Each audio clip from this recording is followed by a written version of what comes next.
ভাই আমার শেষ হয়ে গেল, আমি তো ভাই ডিভিশন লিখবো।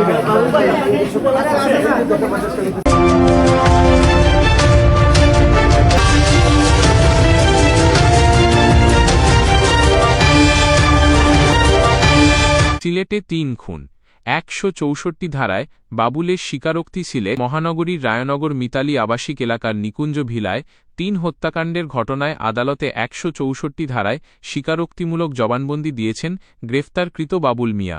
৪ দিনের রিমান্ড শেষে বৃহস্পতিবার সন্ধ্যা ৮:৩০টার দিকে অতিরিক্ত চিফ মেট্রোপলিটন ম্যাজিস্ট্রেট ফারহানা সুলতানার আদালতে তিনি এই জবানবন্দি দেন। এর আগে বৃহস্পতিবার দুপুরে তাকে আদালতে হাজির করা হয়। এ সময় তিনি ফৌজদারি কার্যবিধির ১৬৪ ধারায় জবানবন্দি দিতে সম্মতি জানিয়েছেন বলে জানায় পুলিশ। কোতোয়ালি মডেল থানার ভারপ্রাপ্ত কর্মকর্তা ওসি খান মুহাম্মদ মাইনুল জাকির বিষয়টি নিশ্চিত করে জানান, ৪ দিনের রিমান্ড শেষে বেলা ১টার দিকে কড়া নিরাপত্তায় বাবুল মিয়াকে আদালতে হাজির করা হয়।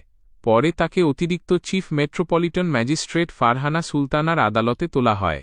এ সময় বাবুল ১৬৪ ধারায় জবানবন্দি দিতে আগ্রহ প্রকাশ করলে ম্যাজিস্ট্রেট ফারহানা সুলতানা তার জবানবন্দি রেকর্ড করেন। সন্ধ্যা ৬টা থেকে রাত ৮টা পর্যন্ত তার এই জবানবন্দি রেকর্ড করা হয়। এর আগে গত রবিবার ১৬ আগস্ট সকাল আনুমানিক ১১টার দিকে বাবুল মিয়াকে গ্রেফতার দেখিয়ে অতিরিক্ত চিফ মেট্রোপলিটন ম্যাজিস্ট্রেট আদালতে হাজির করে পুলিশ। এ সময় তাকে জিজ্ঞাসাবাদের জন্য ১০ দিনের রিমান্ড আবেদন করা হলে শুনানি শেষে আদালতের বিচারক ফারহানা সুলতানা ৪ দিনের রিমান্ড মঞ্জুর করেন। নিহতরা হলেন ওই বাসার মালিক বিয়ানীবাজার উপজেলার আখাখাজোনা এলাকার মৃত আবরু মিয়ার ছেলে মো. আব্দুস সাত্তার ৮২, তার স্ত্রী সুরাইয়া বেগম ৭৬ এবং গৃহপরিচারিকা তাহমিনা ২৫। ঘটনার পর পুলিশ ৩ জনের মরদেহ উদ্ধার করে ময়নাতদন্তের জন্য Sylhet MAG Osmani medical college হাসপাতালের মর্গে পাঠায়।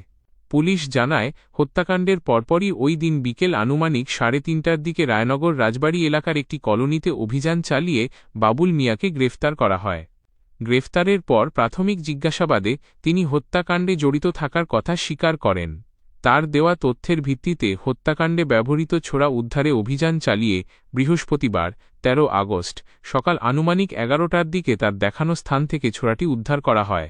পুলিশ সূত্রে জানা গেছে, গৃহপরিচারিকা তাহমিনার সঙ্গে বাবুল মিয়ার প্রেমের সম্পর্ক ছিল।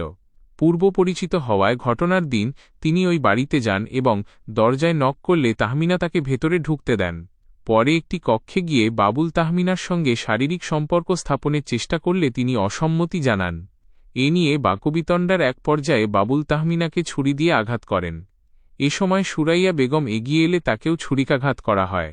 পরে আব্দুস সাত্তার এগিয়ে এসে ধস্তাধস্তি করলে তাকেও ছুরিকাঘাত করা হয়।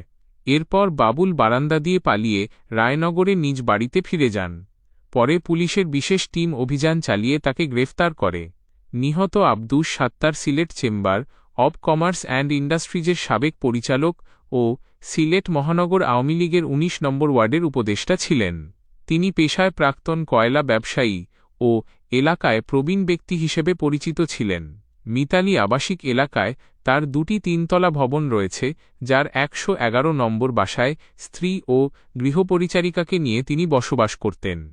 ভবনের বাকি অংশ ভাড়া দেওয়া ছিল। তাদের ৪ সন্তানের মধ্যে ১ ছেলে ও ১ মেয়ে যুক্তরাষ্ট্রে এবং ২ মেয়ে যুক্তরাজ্যে বসবাস করেন।